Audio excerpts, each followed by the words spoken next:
நான் உங்கள் PKK live designs PKK இன்னொரு அழகான செய்தியோடு உங்களை மீண்டும் சந்திப்பதில் மிக்க மகிழ்ச்சி. நாம் வாழும் இந்த உலகம் மிக அழகானது, அற்புதமானது. நமக்கு வாழ்வாதாரம் மாத்திரமல்ல, வாழ்வாதாரமான உணவு, உடை, இருக்க இடம் ஆகிய அனைத்தும் கொடுக்கின்றது.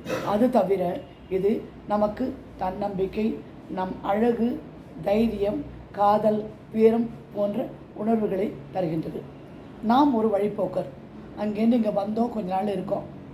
ஆனால் கொஞ்ச நாள் இருந்தால் கூட நாம் இருக்கிற இந்த பூமியை, இந்த உலகத்தை மிகவும் நேசிக்கிறோம்.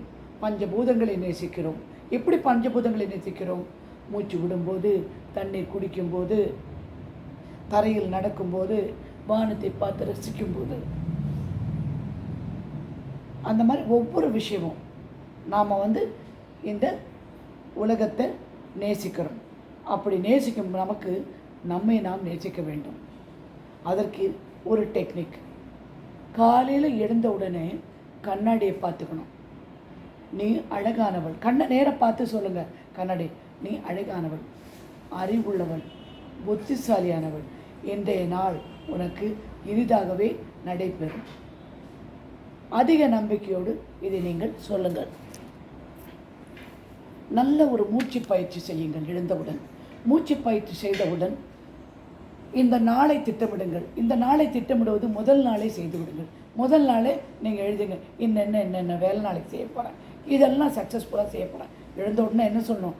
இந்த நாள் இனிதாக இருக்கின்றது, நடந்து கொண்டிருக்கிறது அப்படின்னு சொல்லுங்கள். இந்த நாள் இனிய நாளாக நடக்கின்றது. ப்ரெசன்ட் டென்ஸில் சொல்லிட்டு வாங்க. சொல்லிவிட்டு திட்டமிடுங்கள். எப்படி திட்டமிடுங்க? முதல் நாள் நைட்டு நாளைக்கு என்னென்ன ஒர்க்கெல்லாம் நான் செய்யணும், இதெல்லாம் முடிக்கணும் அப்படின்னு சொல்லி ஒரு புத்தகத்தில் எழுதுங்க. காலையில் எழுந்துக்கிறீங்க இல்லையா, எழுதும்போது இதை படிங்க, இதெல்லாம் நான் செய்ய போகிறேன் அப்படின்னு. அந்த புத்தகத்தில் இருக்கிறத ஒரு 80% நீங்கள் செஞ்சால் கூட உங்களுக்கு நீங்கள் நினைச்ச போல அடைந்து விட்டீர்கள். நீங்கள் ஒரு வெற்றியாளர். வேறு ஒன்றுமே கிடையாது. ரொம்ப சிம்பிள் ஆஸ் தட். ஒரு வேலையை நீங்கள் திட்டமிட்டு செய்யும்போது அதில் மாத்திரம் ஃபோக்கஸ் பண்ணுங்கள்.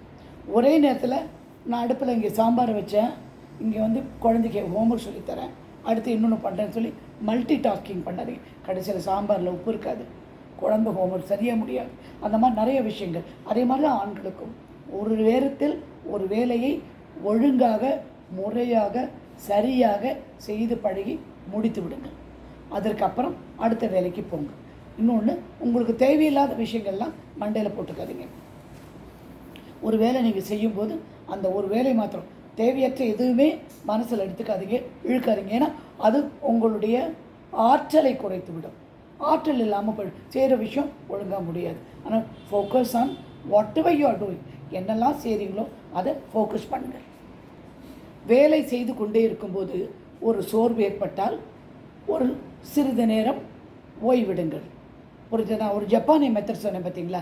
30 மினிட்ஸ் வேலை செய்வாங்க, ஒரு 10 மினிட்ஸ் ரிலாக்ஸ் பண்ணுவாங்க. வேலை பற்றி நினைக்காம ரிலாக்ஸ் பண்ணிட்டு திரும்பி 30 மினிட்ஸ் வேலை செய்யும். அந்த மெத்தடை ஃபாலோ பண்ணலாம். ஒரு பாட்டு கேட்கலாம், வேறு ஏதாவது ஒரு சின்ன வேலை பண்ணலாம், ஒரு நியூஸ் பேப்பர் எடுத்து படிக்கலாம், டிவியை கொஞ்சம் பார்க்கலாம், ஒரு 10 நிமிஷம், திரும்பி cut back to the work. ஆனால் அந்த கெட் பேக் டு த ஒர்க்கில் திரும்பி வேலைக்கு வந்தீங்கன்னா செய்கின்ற வேலை முழு கவனமும் செய்து கொண்டு அதை செய்ய வேண்டும். அந்த ரிலாக்ஸேஷன் உங்களுக்கு ஒரு நல்ல திறனை வளர்த்துவிடும். உங்களுடைய திறனை கொஞ்சம் வளர்த்துவிடும். நிறைய பேர் நம்மக்கிட்ட ஆப்ளிகேஷன் வந்துகிட்டே இருப்பாங்க. இது வேணும், அது வேணும், இது வேணும்னு. செய்ய முடிஞ்சது, உங்களுக்கு கஷ்டம் இல்லாதது, உங்களுக்கு வேதனை தராது மாத்திரம்தான் செய்யணும். முடியாததை முடியலைங்க அப்படி அந்த கெட்ட பேரே பெட்டர். சரின்னு சொல்லிட்டு செய்ய முடியாமல் போகிறது. அதே மாதிரி சுற்றி உள்ளவர்களிடம் தேவையில்லாமல் பேசுவதை நீங்கள் நிறுத்திவிட வேண்டும். அதிமுக்கியமில்லாத எந்த விஷயத்தையும் செய்யாதீர்கள். சரியான நேரத்துக்காக காத்திருக்காதீர்கள். இப்போ த டைம் இஸ் நவ். இப்போது இந்த நொடியே நல்ல நேரம் இந்த காரியம் செய்வதற்கு. ராகு காலம், குளிகை காலம் எதுவுமே கிடையாது. ஒரு நல்ல விஷயம் செய்கிறீங்கன்னா அதோட முக்கியமான நேரம் இந்த நேரம், இப்போது செய்ய வேண்டிய ஒரு நேரம். இன்னொன்று என்னென்னா டைம் மேனேஜ்மெண்ட் அண்ட் டார்கெட். நீங்கள் என்ன பண்ணணும்னா கடினமான வேலையை எப்போவுமே முதல்ல செஞ்சிடணும். கடினமான வேலை செய்யும்போது அடுத்த வேலை செய்து ரொம்ப ஃபாஸ்ட்டாக முடியும். எல்லாத்துக்குமே ஒரு குறிப்பிட்ட நேரம் வச்சுக்கோங்க. அந்த நேரம் டைம் ஃப்ரேம்குள்ளே அதை முயற்சி செய்யுங்க. அதை தடை செய்ய வருகின்ற எந்த விதமான எண்ணங்களும் வேறு வேலையும் நடுவில் செய்யவே செய்யாதீங்க. வேண்டானே விட்டு ஒழித்து விடுங்க. புரிஞ்சுதா? ரெண்டாவது, நான் பர்ஃபெக்டாக செய்வேன் அப்படின்னு சொல்லாதீங்க. நீங்கள் செய்கிறது தான் பர்ஃபெக்ட். நீங்கள் எது செய்கிறீங்களோ அதுதான் பர்ஃபெக்ட். அதனால் யாரும் உங்களை கமெண்ட் பண்ணாமல் நீங்கள் பார்த்துக்கணும். பர்ஃபெக்டாக செய்வேன்னு நீங்கள் செய்ய வேண்டிய அவசியமே கிடையாது. வேண்டாத வெட்டி பேச்சு பேசுகிறவங்க கிட்ட சேர்க்காதீங்க. வேண்டவே வேண்டாம். வெட்டி பேச்சு வேலை நேரத்தில் நமக்கு முக்கியமாக இது முடிக்கணும், டார்கெட் ஃபிக்ஸ் பண்ணி டைம் ஃபிக்ஸ் பண்ணி பண்ணணுன்ற நேரத்தில் நீங்கள் தயவு செய்து வெட்டி பேச்சு பேசுகிறவங்க, வேண்டாத விஷயம் பேசுகிறவங்கள கிட்ட சேர்க்காதீங்க. அதே மாதிரி எதிர்மறையான எண்ணங்கள் கொண்ட நபர் உங்கள்கிட்ட இப்போ இல்லை, எப்போவுமே வாழ்க்கையில் வேண்டாம். ஏதாவது நம்ம சொல்லும்போது அது அப்படி ஆகிடும். கிணத்துல தண்ணி இருக்கும், கிணத்துக்குள்ளே விழுந்துட்டா அப்படி அந்த மாதிரி ஆட்டிடியூட் உள்ள ஆளுங்களை கிட்ட சேர்க்காதீங்க. நம்ம வாழ்க்கையில் எல்லா விதமான நல்ல விஷயங்களும் நடக்க பிரபஞ்சம் தான் காரணம். அந்த பிரபஞ்சம் உங்களுக்கு நிச்சயம் உதவும். நீங்கள் செய்கின்ற உங்கள் எண்ணங்கள் அலைவரிசையாக கொண்டு செலுத்தினால் அது உங்களை பாதுகாக்கும். உங்களுக்கு தேவையானவற்றை தானே கொடுத்துவிடும். பிரபஞ்சம் உங்களுக்கு உங்கள் முழு ஆற்றலையும் கொடுக்கும். உங்களுக்கு தேவையான சர்வ வல்லமையும் அது உங்களுக்கு கொடுத்தே தீரும். நீங்கள் கேட்கும் விதத்தில் அதை கொடுக்க வேண்டும். உண்மையான பலத்தை நீங்கள் அறிந்து கொள்ள அது உதவும். தெய்வீகத்தன்மை அன்பையும் உங்களை அறிமுகப்படுத்தும். அதை நீங்களாக உணர்வீர்கள். சில நேரம் நமக்கு சில விஷயம் நடக்கும்போது இந்த விஷயம் உங்களுக்கு நான் சொல்லி ஆகணும். முந்தா நாள் என்னுடைய பேத்திக்கு ஒரு உடல்நிலை சரியில்லை. அது ஸ்பெஷலிஸ்ட்டை போனோம் அப்படி இப்படின்னாங்க. நான் ஒன்றுமே செய்யலை. பிரபஞ்சத்துக்கிட்ட ரொம்ப வேண்டி அஃபர்மேஷன் எழுத ஆரம்பிச்சிட்டேன். எழுதிட்டு அந்த குழந்தை பேரை சொல்லி இப்பொழுது நலமாக இருக்கிறாள் சொல்லி முடித்தேன். அது முந்தா நாள் நைட்டு. முந்தா நாள் ஏர்லி மார்னிங், நேற்று ஏர்லி மார்னிங் என்ன பண்ணேன், காலையில் பிரம்ம முகூர்த்தத்தில் எழுந்து திரும்பி அந்த குழந்தைக்காக ஓரலாக ப்ரேயர் பண்ணிகிட்டே இருந்தேன். தென் திரும்பி ஆஸ் யூஷுவல் எனக்கு தூக்கம் வந்துருச்சு, படுத்து தூங்கிட்டேன். காலையில் எழுந்து திரும்பி அதை எழுதி முடித்தேன். நேற்று சாயங்காலம் பார்க்கும்போது டாக்டர் சொல்லிட்டு ஒன்றும் இல்லைம்மா, இது வெறும் க்ரீம் போட்டு சரியாக போயிடும், குழந்தைக்கு ஒன்றும் கிடையாது அப்படின்னு சொல்லிட்டாங்க. அவ்வளோ வலியினால் கஷ்டப்படலை. இது பிரபஞ்சம் எனக்கு அளித்த வரம், சத்தியம். அதை நினச்சி அது கேட்ட உடனே என் கண்ணில் தண்ணி வந்து, இதுதாங்க பிரபஞ்சம் நமக்கு நல்லது செய்யும்போது நம்மளை அறியாமல் கண்ணீர் விடுவோம். நன்றி கருதல்.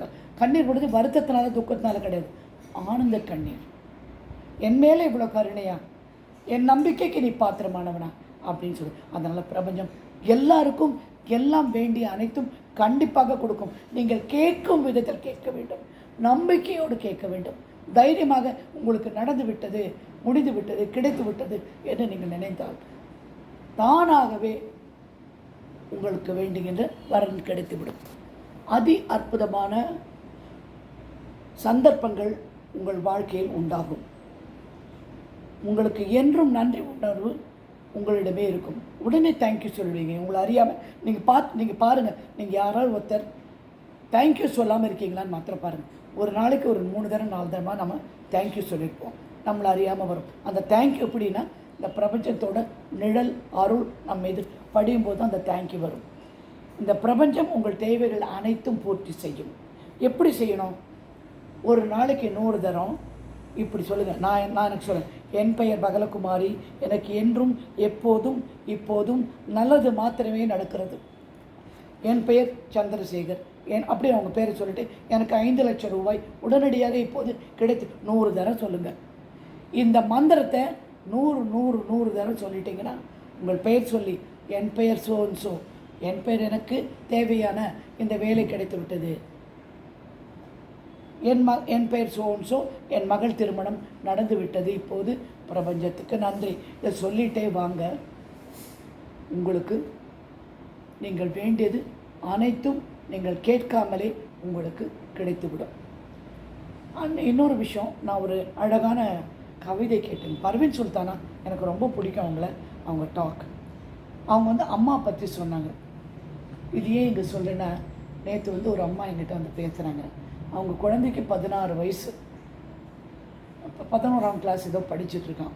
திடீர்னு என்ன பண்ணுறான், இவங்க கொஞ்சம் ஸ்ட்ரிக்டாக இருக்காங்கன்றதுக்காக அவங்ககிட்ட பேசுகிறதே இல்லை. பேசினா அப்படி திரும்பி பார்த்துட்டு அப்படி போயிடுறான். இன்றைக்கி போய் பார்த்து குழந்தைய பார்த்து பேசிட்டு நான் வந்தேன். சும்மா பேசிட்டு வந்தேன். நீ அம்மாட்ட நல்லா இருக்கணும்லாம் சொல்லவே இல்லை. ஆனால் நான் மனசில் இந்த பர்வீன் சுல்தானா பாட்டை தான் எனக்கு நினைவு வருது.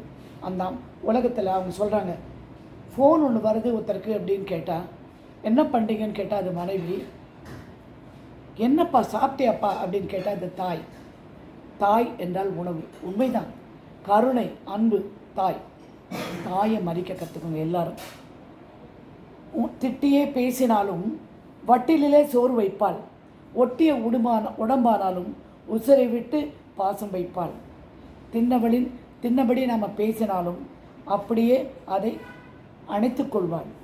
கந்த துணி கட்டினாலும் கண்ணை கசக்கி உங்களை பார்க்கணும். She won't judge you.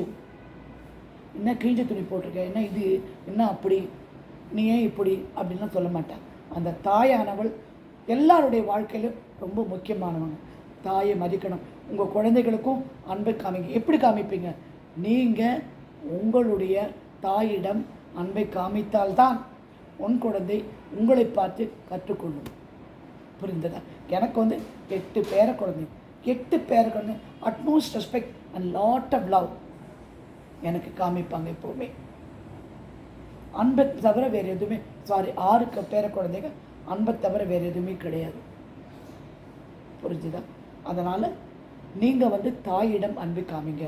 இது ரொம்ப முக்கியமான டாப்பிக்காகப்பட்டது. ஏன்னா சின்ன குழந்தையில இப்படி முறைச்சிட்டு போனால் பெரியவனானா என்ன பண்ணுவான்? நீங்கள் உங்கள் தாயிட்ட அன்பு காட்டுங்க, உங்கள் மகன் உங்களிடம் அன்பு காட்டுவார். இனி ஒரு அழகான செய்தியோடு உங்களை மீண்டும் சந்திக்கிறேன்.